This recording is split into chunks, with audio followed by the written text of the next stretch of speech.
Hi friends, ఇగోండి 6 చిప్పల కొబ్బరి తీసుకున్నాను, తురిమేసేసాను. ఇగో బాండీలో పెట్టేసుకున్నాను. 3/4 కిలో బెల్లం తీసుకున్నాను. చూడండి, బెల్లము కొబ్బరి కలిపి ఒక అరగంట నానబెడతాను. నానబెడితే అప్పటికి బాగా మెత్తబడిపోద్దండి. అప్పుడు మనం పొయ్యి మీద పెట్టి తిప్పేసుకుందాము. పొయ్యి మీద ఇలా పెట్టి తిప్పుకోవాలి. చూడండి, తిప్పుతున్నాను. ఈ గడ్డంతా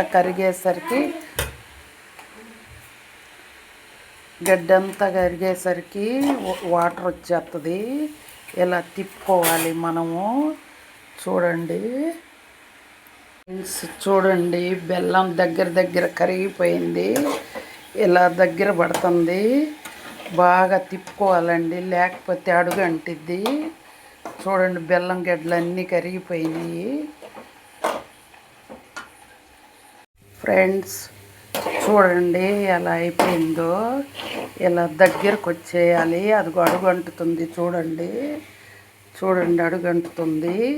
ఇలా ఉన్నప్పుడు ఆపేసి మనం 10 నిమిషాలు ఉన్నాక చుట్టుకుంటే మెత్తగా బాగుంటుంది, విరవిరలాడకుండా.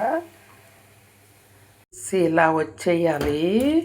మనం పాకం వచ్చిన తర్వాత చుట్టుకోవటానికి ఇలా పర్ఫెక్ట్గా వచ్చిద్ది. అప్పుడు చూడండి, ఉండలు రెడీ అయిపోయినాయి.